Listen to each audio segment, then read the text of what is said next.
வேதத்தை திறந்து கொள்ளுங்கள். ஏசாயா 61 அதிகாரம் 9 நாம் வாசிக்க கேட்க போகிறோம். ஏசாயா 61:9. அவர்கள் சந்ததியானது ஜாதிகளின் நடுவிலும் அவர்கள் சந்தானமானது ஜனங்களின் நடுவிலும் அறியப்பட்டிருக்கும்.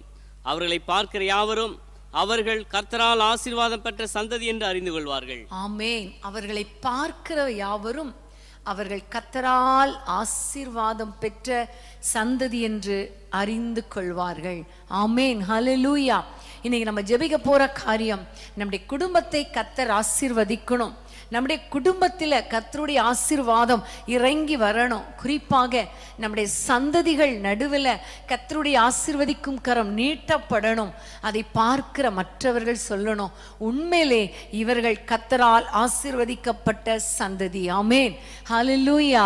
அன்பான தேவனுடைய பிள்ளைகளே, யோசுவா சொன்னாரு, நானும் என் வீட்டாருமோ வென்றால் கர்த்தரையே சேவிப்போம் என்று சொன்னார். அதே மாதிரி தான் இன்னைக்கு நம்ம ஆண்டவரை பார்த்து கேட்க போறோம். ஆண்டவரே, உம்முடைய ஆசீர்வாதம், அதாவது உம்மை அறிந்து கொள்ளக்கூடிய அப்படிப்பட்ட ஒரு ஆசீர்வாதம் எங்கள் குடும்பங்களில் இறங்கி வரட்டும் அப்பா. ஒரு சந்ததி கர்த்தரை சேவிக்கும், தலைமுறை தலைமுறையாக அது ஆண்டவருடைய சந்ததி என்று சொல்லப்படும். ஆமென். ஹல்லேலூயா.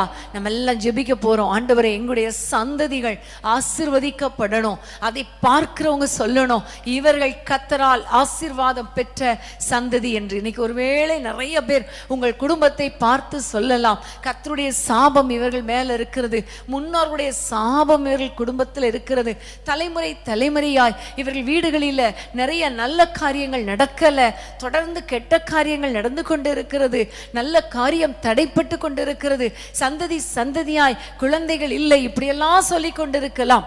நிறைய பிள்ளைகள் குடிகாரர்களாய் இருக்கலாம். ஆனா இன்றைக்கு நம்ம ஆண்டவரிடத்தில் கேட்க போறோம், ஆண்டவரே, பிள்ளைகளை ரட்சித்து குடும்பத்தை ஆசீர்வதித்து அது நிமித்தம் மற்றவங்க சொல்லணும், அப்பா இவர்கள் கர்த்தரால் ஆசீர்வாதம் பெற்ற சந்ததி என்று. ஆமென். எல்லாம் ஜெபிப்போமா. அன்பின் ஆண்டவரே, உமை நன்றியோடு துதிக்கிறோம் அப்பா. தலைமுறை தலைமுறையாய் ஆண்டவரே, எங்களுடைய குடும்பங்களிலே உம்முடைய ஆசீர்வதிக்கும் கரம் நீட்டப்படட்டும் அப்பா. ரட்சிப்பின் சந்தோஷம் இல்லாத பிள்ளைகளை ரட்சிப்பினால் நிரப்புவீராக. உம்முடைய ஆசீர்வாதம்னா உன்னதத்துக்குரிய ஆசீர்வாதம் அல்லவா? அந்த ஆசீர்வாதங்களினால எங்கள் குடும்பங்களை நிரப்புங்க அப்பா, சந்ததியை நிரப்புங்க அப்பா. நாங்களும் எங்கள் சந்ததிகளும் ஆண்டவரே உமக்கு சாட்சியாய் வாழணுமே, உம்மை சேவிக்கணுமே, அப்படிப்பட்ட சந்ததியாய் இருக்கணுமே. எங்களை பார்க்கிறவர்கள் உண்மையாகவே இவர்கள் சந்ததி கர்த்தரால் ஆசீர்வாதம் பெற்ற சந்ததி என்று சொல்லணும் அப்பா.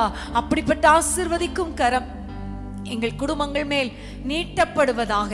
உம்முடைய ஆசீர்வாதம் எங்கள் குடும்பங்களிலே தங்கி இருப்பதாக. எங்கள் சந்ததிகள் மேல, பிள்ளைகள் மேல, பிள்ளைகளின் பிள்ளைகள் மேல தங்கி இருப்பதாக. இயேசுவின் நாமத்தில் பிதாவே, ஆமென். ஆமென். பூமியின் வம்சங்கள் உனக்குள்ளும் சந்ததிகள் ஆசீர்வதிக்கப்படும் என்று ஆசீர்வாத வாய்க்காலாக என்னை மாற்றினே. பூமியின் வம்சங்கள் உனக்குள்ளும் சந்ததிகள் ஆசீர்வதிக்கப்படும் என்று ஆசீர்வாத வாய்க்காலாக என்னை மாற்றினே. சொன்னது செய்யும் என்னை கைவிடவே மாற்றி, எனக்கு சொன்னது செய்யும் என்னை கைவிடவே மாற்றி.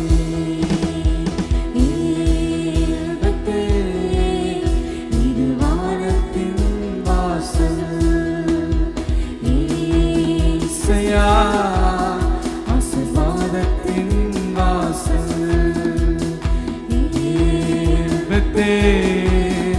இது வானத்தின் வாசல், ஈசையா ஆசீர்வாதத்தின் வாசல். ஆமென். ஹல்லேலூயா. உண்மையாகவே நம்முடைய குடும்பங்கள் ஆசீர்வதிக்கப்படும், நம்முடைய சந்ததி தழைத்து ஓங்கும், பூமியின் வம்சங்கள் நமக்குள் ஆசீர்வதிக்கப்படும். அதை மற்றவர்கள் பார்க்கிற வண்ணமாக நம்முடைய குடும்பத்தின் பிள்ளைகளை கர்த்தர் உயர்த்த போகிறார். ஹல்லேலூயா.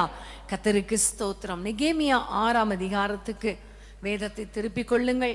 நெகேமியா 6ஆம் அதிகாரம் 15, 16 வசனங்களை நம்ம வாசிக்க கேட்போம். அப்படியே அலங்கமானது 52 நாளைக்குள்ளே கட்டப்பட்டு எலுல் மாதம் 25ஆம் தேதியிலே முடிந்தது. எங்கள் பகைஞர் எல்லாரும் அதை கேட்டபோதும் எங்கள் சுற்றுப்புறத்தாராகிய புறஜாதியான அனைவரும் கண்டபோதும் மிகவும் முனையற்று போய் இந்த கிரியை எங்கள் தேவனால் கைகூடி வந்ததென்று அறிந்தார்கள். ஆமென். இந்த கிரியை எங்கள் தேவனால் கைகூடி வந்ததென்று அறிந்தார்கள். ஹல்லேலூயா. சுற்றுப்புறத்தார் பார்த்த பொழுது அலங்கம் கட்டப்பட்டது. அலங்கம் அதுவரைக்கும் இடிக்கப்பட்டு கிடந்தது. எல்லாரும் கட்ட ஆரம்பித்தாங்க. பல தடைகள். அப்ப அந்த நேரத்தில் எல்லாரும் இது எப்படி முடியுமோ என்று பார்த்து கொண்டிருந்த சூழ்நிலையில 52 நாளைக்குள்ள கர்த்தர் அலங்கத்தை கட்டி முடித்தார். இதை பார்த்த புறஜாதிகளும் சுற்றுப்புறத்தாரும் இந்த கிரியை கர்த்தரால் உண்டானது என்று அறிந்து கொண்டார்கள். ஹல்லேலூயா. கர்த்தருக்கு ஸ்தோத்திரம். இன்னைக்கு நம்ம ஆண்டவரை பார்த்து ஜெபிக்க போறோம். ஆண்டவரே, எங்களுடைய குடும்பங்கள் கட்டப்படணும், பிள்ளைகள் வாழ்க்கை உயர்த்தப்படணும், குடும்ப வாழ்க்கை கட்டப்படணும். இடிந்து கிடக்கிற குடும்ப வாழ்க்கையை கர்த்தர் கட்டி எழுப்புவீராக. தடைப்பட்ட ஆசீர்வாதங்கள் எங்கள் குடும்பங்களிலே வந்து இறங்குவதாக என்று சொல்லி நம்ம ஜெபிக்க போகிறோம். அப்படி ஜெபிக்கும் பொழுது கர்த்தர் கண்டிப்பா சீக்கிரமாக குடும்பங்களை ஆசீர்வதிப்பார், திருமண காரியங்களை வாய்க்க பண்ணுவார், குழந்தை பாக்கியங்களை கொடுப்பார், பிரிந்த குடும்பங்களை இணைப்பார். ஒருவேளை வீட்டுக்குள்ளே வாக்குவாதம் சண்டை என்று இருந்தா கூட அந்த அலங்கத்தை கர்த்தர் கட்டி அலங்கத்துக்குள்ளே சமாதானத்தை கொடுப்பார். அதுல முக்கியமான காரியம் என்ன தெரியுமா? அதை பார்க்கிறவர்கள் மேபி அவர்கள் புறஜாதிகளா இருக்கலாம், சுற்றுப்புறத்தாரா இருக்கலாம், உங்கள் சொந்த குடும்பத்தினராக கூட இருக்கலாம். இது எப்படி வந்தது? உண்மையிலேயே ஆண்டவரால் வந்தது என்று அவர்கள் அறிந்து கொள்வார்கள். எல்லாரும் கைகளை உயர்த்தி ஆண்டவரை நோக்கி சொல்ல போறோம். அப்பா, மற்றவங்க சொல்லணும் அப்பா இந்த காரியம் கர்த்தரால் வந்தது என்று. எல்லாம் ஜெபிக்கலாமா? ஹல்லேலூயா. அன்றைக்கு ரெபெக்காளை ஆண்டவர் ஆசீர்வதித்த பொழுது அவர்கள் சகோதரர்கள் சொன்னாங்க, இந்த காரியம் கர்த்தரால் வந்தது. இந்த அலங்கம் கட்டி முடிக்கப்பட்ட பொழுது பிரஜாதிகள் சொன்னாங்க, சத்துருக்கள் சொன்னாங்க, சுற்றுப்புறத்தார் சொன்னாங்க, இந்த கிரியை கர்த்தரால் வந்தது என்று அவர்கள் அறிந்து கொண்டார்களே. இன்னைக்கு நம்ம ஆண்டவரை பார்த்து ஜெபிக்கலாமா? அப்பா, இப்படிப்பட்ட ஒரு ஆசீர்வாதம் எங்கள் குடும்பங்களுக்குள்ளே தாரும் என்று கேட்போம். கேட்கிற எவனும் பெற்றுக்கொள்ளுகிறான். குடும்பத்துக்காக ஜெபிக்கலாமா? அன்பின் ஆண்டவரே, உம்மை நோக்கி நாங்கள் பார்க்கிறோம் அப்பா. உம்முடைய பிள்ளைகள் குடும்பங்கள் கட்டப்படுவதாக. இடிக்கப்பட்ட அலங்கங்களை ஏசப்பா நீர் கட்டி எழுப்புவீராக. சத்துரு உள்ள நுழைந்து ஆண்டவரே இந்த அலங்கங்களை, இந்த குடும்பங்களை ஆண்டவரை இடித்து வைத்திருக்கலாம் அப்பா, சுட்டெரித்து போட்டிருக்கலாம் அப்பா. ஆனால் ஆண்டவரே, நீங்க மனம் இறங்கினால் 52 நாளைக்குள்ளே அன்றைக்கு அலங்கத்தை கட்டினது உண்மையானால் அப்பா, எங்கள் குடும்பங்கள் கட்டப்படுவது உண்மை அல்லவா? உம்முடைய பிள்ளைகள் ஒவ்வொருவருடைய வீடுகள் கட்டப்படட்டும், ஒவ்வொருவருடைய குடும்பங்கள் கட்டப்படட்டும். இடிக்கப்பட்ட அலங்கங்களை கட்டி எழுப்புவீராக. அலங்கங்களுக்குள்ளே சமாதானம் உண்டாவதாக ராஜா. வாக்குவாதங்கள், சண்டைகள், பிரிவினைகள் வேண்டாம் அப்பா. கோர்ட்டு கேசு, விவாகரத்து என்று போயிருக்கிற ஒவ்வொரு குடும்பங்களிலும் ஒரு அற்புதம் நடப்பதாக ராஜா. இதை பார்க்கிறவங்க சொல்லணும், உண்மையிலேயே கர்த்தர் இவர்களுக்கு அற்புதங்களை செய்தார் என்று அறிந்து கொள்ளணும் அப்பா. ஆண்டவரே, உமக்கு ஸ்தோத்திரம் அப்பா. ஆண்டவரே, திருமணமாகாத பிள்ளைகளுக்கு, வாலிப பிள்ளைகளுக்கு அற்புதங்களை செய்வீராக. குடும்ப வாழ்க்கை கட்டப்படட்டும் அப்பா. ஆண்டவரே, அற்புதங்களை செய்வீராக. இயேசுவின் நாமத்தில் தடைகள் உடைக்கப்படட்டும் அப்பா. கர்த்தர் ஆண்டவரே, இப்படி ஆண்டவரே குடும்பத்தை கட்டும் பொழுது அப்பா, மற்றவர்கள் சொல்லணும் அப்பா, இவர்கள் ஆண்டவர் கர்த்தர் பெரிய காரியங்களை இவர்களுக்கு செய்திருக்கிறார் என்று அறிந்து கொள்ளணுமே. அதே போல குடும்ப வாழ்க்கையில குழந்தை இல்லாமல், ஆண்டவர் ஆசீர்வாதம் இல்லாமல் வேதனையோடு இருக்கிற பிள்ளைகளுக்கு ஒரு அற்புதத்தை செய்வீராக. இப்பொழுது அற்புதம் நடக்கட்டும். அது நிமித்தம் உம்முடைய நாமம் மகிமைப்படட்டும் அப்பா. உம்மால் ஆசீர்வாதம் பெற்ற சந்ததி என்று சொல்லணும். உம்மால் இவர்கள் குடும்பங்கள் கட்டப்பட்டது என்று சொல்லணும் அப்பா. அப்படிப்பட்ட ஆசீர்வாதம் ஒவ்வொரு குடும்பங்களுக்குள்ளே இறங்கி வருவதாக. எங்கள் ஜெபங்களை கேட்டதற்காய் நன்றி.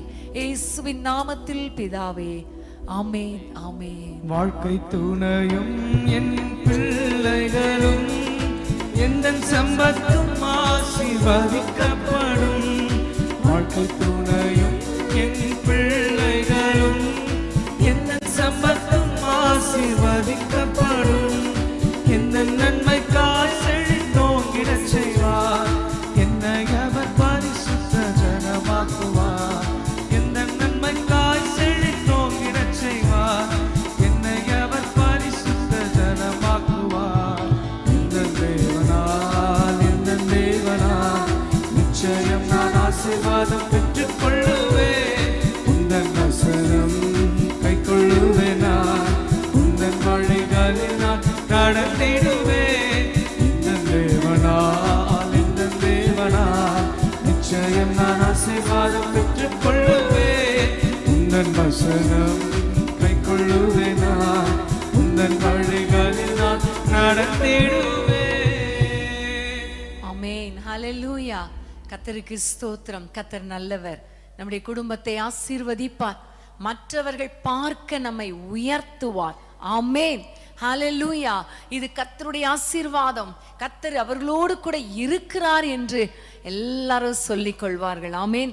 எசேக்கியேல் தீர்க்கதரிசியின் புத்தகம் 36ஆம் அதிகாரத்துக்கு திருப்பிக் கொள்ளுங்கள். 36, 34ஆம் வசனமும் 36ஆம் வசனத்தையும் நம்ம வாசிக்க கேட்போம். பாழாக்கப்பட்ட தேசம் கடந்து போகிற யாருடைய பார்வைக்கும் பாழாய் கிடந்ததுக்கு பதிலாக பயிரிடப்படும். கர்த்தராகிய நான் நிர்மூலமானவைகளை கட்டுகிறேன் என்றும் பாழானதை பயிர் நிலமாக்குகிறேன் என்றும் அப்பொழுது உங்களை சுற்றிலும் உள்ள மீதியான ஜாதிகள் அறிந்து கொள்வார்கள். கர்த்தராகிய நான் இதை சொன்னேன், இதை செய்வேன். ஆமென். ஹல்லேலூயா.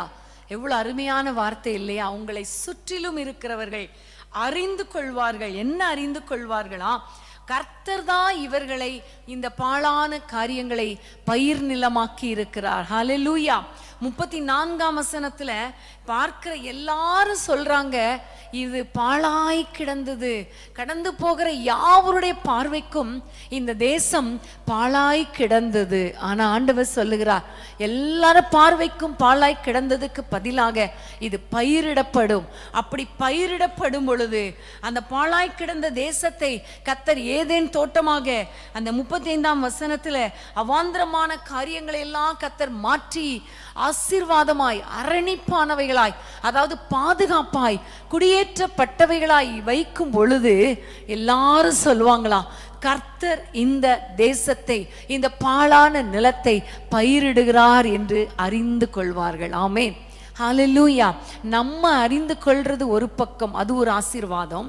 ஆனா நம்ம ஆசீர்வாதத்தை அனுபவிக்கிறதை, இது கர்த்தர் தான் இவர்களுக்கு அற்புதங்களை செய்தார் என்று மற்றவர்கள் அறிந்து கொள்வது, அது ரொம்ப மேலான ஆசீர்வாதம் இல்லையா? அதை தான் இன்னைக்கு நம்ம ஆண்டவரிடத்துல கேட்டுக்கொண்டு இருக்கிறோம்.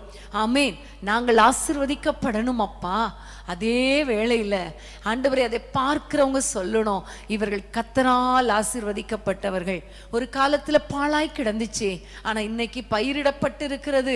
இந்த பயிரிடப்பட்டதற்கு காரணம் ஆண்டவர் தான். ஹல்லேலூயா. எல்லாரும் கண்களை மூடி ஆண்டவரை நோக்கி ஜெபிக்க போறோம். அப்பா, உண்மையிலே எங்களுடைய தேசம் ஒரு பாழான தேசம் போல இருக்குதப்பா. ஒரு பாலைவனம் போல இருக்குதப்பா. அவாந்திர வெளியாய் போல இருக்கிறது ஐயா. எங்களுக்கு மனம் இறங்குங்கன்னு சொல்லுங்க. எல்லா சூழ்நிலையிலும் எங்களுக்கு நல்ல நிம்மதி இல்லை, சமாதானம் இல்லை, ஆசீர்வாதம் இல்லை.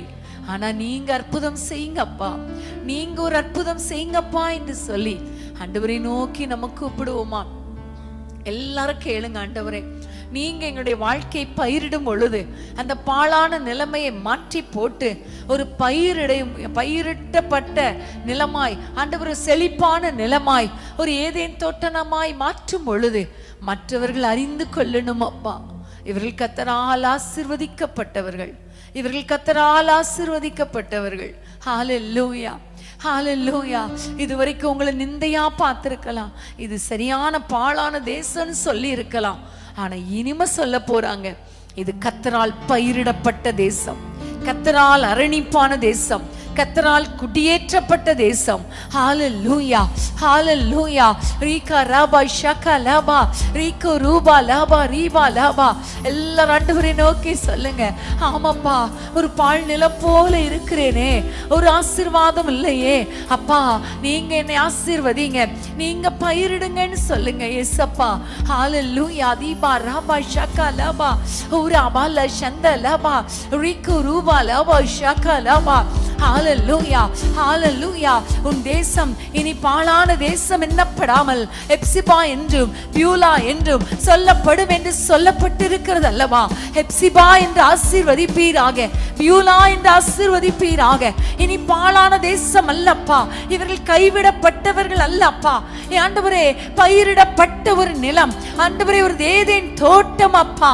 ஒரு ஆண்டவரே, இது வனாந்திரம் அல்ல ஆண்டவரே, இது செழிப்பான தேசம் ஆண்டவரே. ஹalleluya ஹalleluya.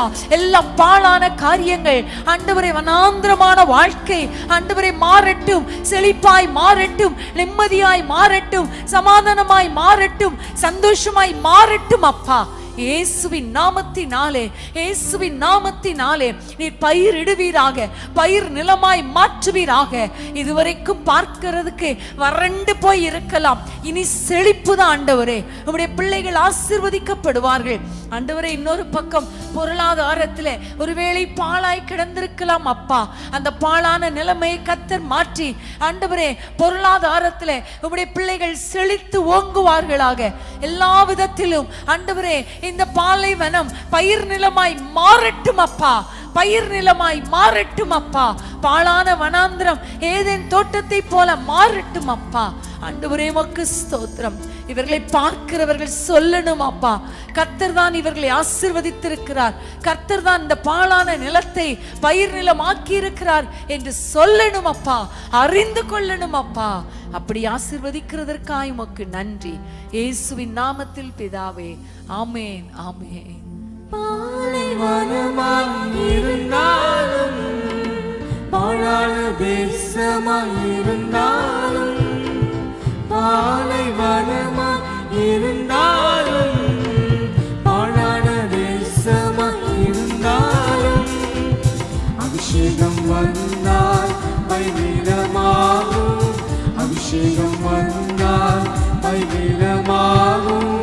பாலைவனமோ செழிப்பாகும், பாலைவனமோ செழிப்பாகும்.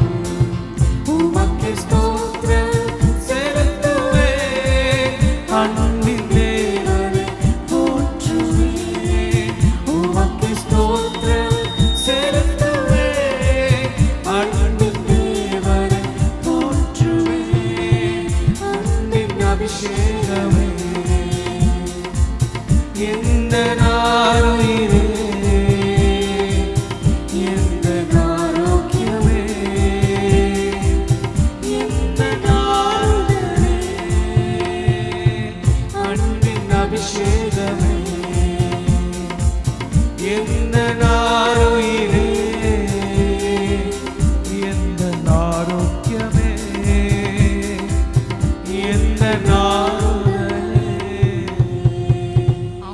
ஹalleluya. கர்த்தருக்கு ஸ்தோத்திரம். இன்னொரு வசனத்தை வாசித்து நம்ம ஜெபிக்க போறோம். சங்கீதம் 126 அதிகாரம் 6 சங்கீதம் 126 சங்கீதம் 2 வசனம் வாசிக்க கேட்போமா? அப்பொழுது நம்முடைய வாய் நகைப்பினாலும் நம்முடைய நாவு ஆனந்த சத்தத்தினாலும் நிறைந்திருந்தது. அப்பொழுது கர்த்தர் இவர்களுக்கு பெரிய காரியங்களை செய்தார் என்று புரஜாதிகளுக்குள்ளே சொல்லிக் கொண்டார்கள். ஆமென். புரஜாதிகளுக்குள்ளே சொல்லிக் கொண்டார்கள். என்ன சொல்றாங்களா? கர்த்தர் இவர்களுக்கு பெரிய காரியங்களை செய்தார். ஆமென். கர்த்தர் இவர்களுக்கு பெரிய காரியங்களை செய்தார். எப்பொழுது? வசனம், முதல் வசனம் சொல்லுகிறது, சிறையிருப்பை கர்த்தர் திருப்பும் பொழுது, கர்த்தர் சீயோனின் சிறையிருப்பை திருப்பும் பொழுது சொப்பனம் காண்கிறவர்கள் போல இருந்தோம். அப்பொழுது நம்முடைய வாய் நகைப்பினாலும் நம்முடைய நாவு ஆனந்த சத்தத்தினாலும் நிறைந்திருந்தது. ஹல்லேலூயா.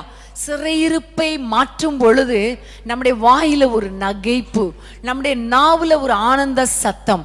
இதை பார்க்கிறவங்க சொல்றாங்க, கர்த்தர் இவர்களுக்கு பெரிய காரியங்களை செய்தார். ஆமென். ஹalleluya. நம்ம எல்லாம் ஆண்டவரை நோக்கி சொல்ல போறோம். இதுவரைக்கும் ஒரே புலம்பலின் சத்தம் தான் ஆண்டவரே. வாயை திறந்து சிரிக்க கூட முடியலப்பா, சந்தோஷமே பட முடியல. எப்ப பார்த்தாலும் எங்களுக்கு வேதனையா இருக்குது, அழுகையா இருக்குது, கண்ணீரா இருக்குது. ஆண்டவரே, எங்களுடைய சிறையிருப்பு எப்ப மாறும்? எங்களுடைய பிள்ளைகளை குறித்து, குடும்பத்தை குறித்து, எல்லா காரியங்களை குறித்தும் எங்களுக்கு வேதனையா இருக்கிறதே என்று நீங்க சொல்லி கொண்டிருக்கலாம்.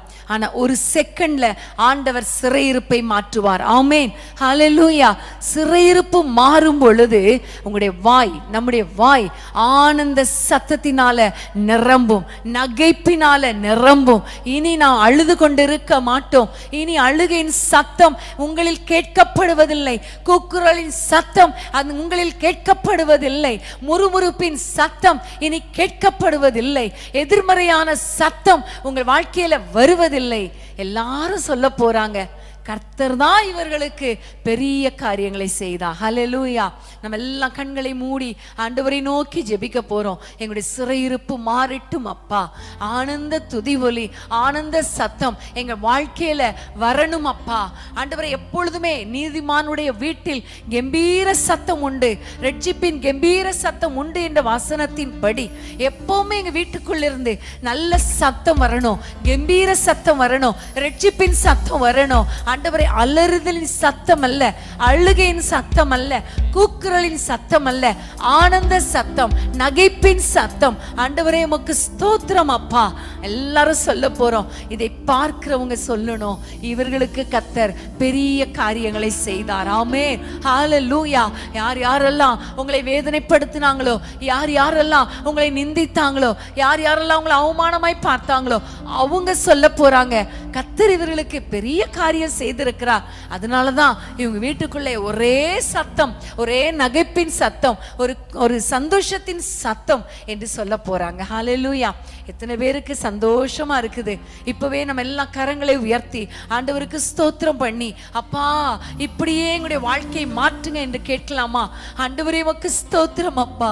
யாரெல்லாம் அழுது கொண்டு இருக்கிறாங்களோ, வேதனையோடு இருக்கிறாங்களோ, பிள்ளைகளை குறித்த பாரம், ஆண்டவரே குடும்பத்திலே கணவனை குறித்த பாரம், மனைவியை குறித்த பாரம், ஆண்டவரே வீட்டு பிரச்சனை, பலவிதமான போராட்டங்கள், பண பிரச்சனை, கடன் பிரச்சனை, வியாதி, வேதனை, ஆண்டவரே இவற்றின் நிமித்தம் கூக்குரலிட்டு கொண்டிருக்கிறாங்களோ, அழுது கொண்டிருக்கிறாங்களோ, இன்றைக்கே இவர்கள் கண்ணீருக்கு ஒரு முற்றுப்புள்ளி வைப்பீராக, புலம்பலுக்கு ஒரு முற்றுப்புள்ளி வைப்பீராக.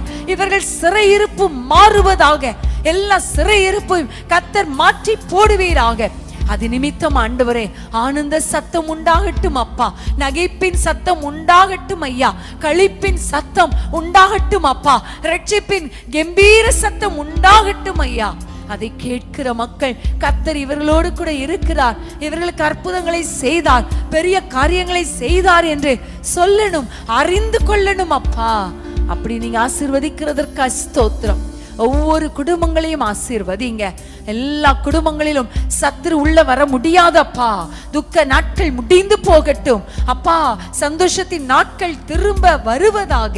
பெரிய காரியங்களை செய்யும். நம்முடைய நாமம் மகிமைப்படட்டும். இயேசுவின் நாமத்தில் ஜெபிக்கிறோம் பிதாவே. ஆமென், ஆமென். ஆனந்த துதி ஒலி கேட்கும், ஆடல் பாடல் சத்தமும் தொனிக்கும், ஆகாயவிண்ணினால் அவர் ஜனம் பெருகும், ஆண்டவர் வாக்கு பலிக்கும். ஆகாயவிண்ணினால் அவர் ஜனம் பெருகும், என் ஆண்டவர் வாக்கு பலிக்கும்.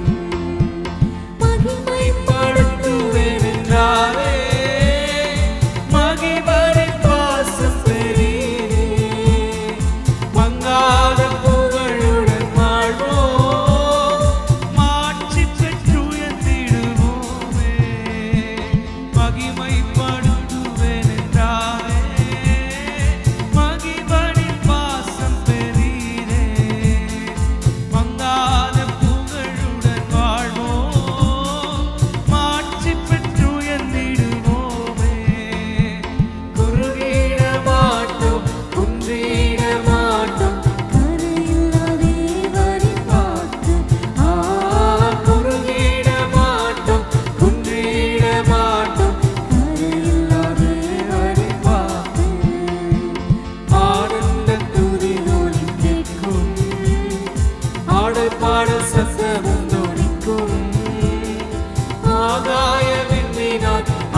ஜனம்